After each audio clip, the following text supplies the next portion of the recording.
জাহাঙ্গীরনগর বিশ্ববিদ্যালয়ের এক ভাই ছিল, আমার কাছে ব্যাংকের প্রস্তুতি নিত। উনি তখন অনার্সের দ্বিতীয় বর্ষ পড়ে। তো ওনাকে আমি বলছিলাম যে আপনি ব্যাংকের প্রস্তুতি নিতে থাকেন এবং এই 1-2 বছরে আপনার খুব চমৎকার একটা প্রিপারেশন হয়ে যাবে একাডেমিক পড়ার পাশাপাশি। যে যখন আপনি একাডেমিক পড়া শেষ হবে আপনার, ততক্ষণে আপনি প্রস্তুত হয়ে যাবেন চাকরির ফিল্ডের জন্য। তো এবং তাকে আরেকটা পরামর্শ দিয়েছিলাম যে আপনি ইন্টারমিডিয়েট লেভেলের যে চাকরি সার্কুলারগুলো হয় এগুলো আপনি আবেদন করবেন, যেহেতু আপনি ইন্টারমিডিয়েট সার্টিফিকেট অলরেডি আপনার আছে। তো সে আমার এখানে ব্যাংকের ক্লাস করতো, ইংরেজি ম্যাথ এগুলো ক্লাস করতো। এর মধ্যে সে আমার 4-5 মাস পরে একটা মেসেজ দিয়েছে, স্যার আপনার কথা শুনে তো আমি ঝামেলায় পড়ে গেছি। তারপর কি ঝামেলায় পড়লেন? ওনার বাড়ি ছিল উত্তরবঙ্গে, যে আমার ডিস্ট্রিক্টটা মনে নাই, মেবি দিনাজপুর, রংপুর বা এদিকে। তো তার ডিসি অফিসে একটা কম্পিউটার অপারেটর পদে চাকরি হয়ে গেছে। এখন আমার বলতে, স্যার আমি তো এখানে পড়ি জাহাঙ্গীরনগরে, তো আমার তো আবার ক্লাস করা লাগে, তো ক্লাসের উপর অ্যাটেন্ডেন্সের উপর নম্বর থাকে বা এই সেই।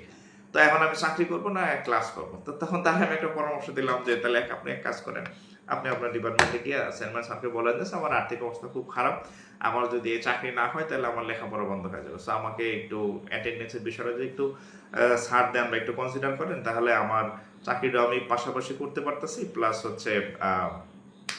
আমার ফ্যামিলিটাও বাঁচতেছে, আমার লেখাপড়াটা চলতেছে, নাহলে আমার লেখাপড়া বন্ধ হয়ে যাবে। তো তারপরে সে যাই হোক কোনোভাবে সে এটা ম্যানেজ করছে এবং সে কিন্তু চাকরি করতেছে। সো আপনাদেরকে, এবং তার গ্রাজুয়েশনও শেষ হয়েছে বেশ আগে।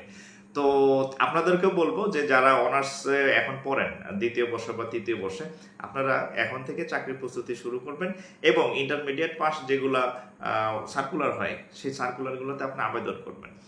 আপনার যদি মাস্টার্স পাস করে ইন্টারমিডিয়েট পাশের সার্কুলার আবেদন করতে হয়, সেটা আপনি কেন অনার্সে থাকতে করবেন না বলেন? আপনি যদি মাস্টার্স পাস করার পরেও ওই পদে চাকরির পরীক্ষা দেন, তাহলে আপনি এখন কেন দিবেন না? সো এখন থেকে চাকরির পরীক্ষাগুলো দিবেন, তবে শুধু দিবেন না, প্রস্তুতি নিয়ে পরীক্ষা দিবেন, ঠিক আছে? আর একাডেমিক পড়ার পাশাপাশি আপনি এই ম্যাথ, ইংরেজি বা চাকরির এই যে ইয়াগুলো আছে এগুলো এখন থেকেই পড়া শুরু করে দেন, ঠিক আছে? বুড়া বয়সে মাস্টার শেষ করতে করতে মানে আপনার এমনি চুল টুল যাবে পড়ে, মাথায় পড়ে যাবে টাক, ব্রেন হয়ে যাবে ডাল, মানে বুড়া ব্রেনেতে কিছু থাকে না আর কি, ঠিক আছে? সো একদম বেস্ট সময় যদি বলেন তাহলে অনার্স দ্বিতীয় বর্ষ থেকে আপনি চাকরির প্রস্তুতি নিতে পারেন।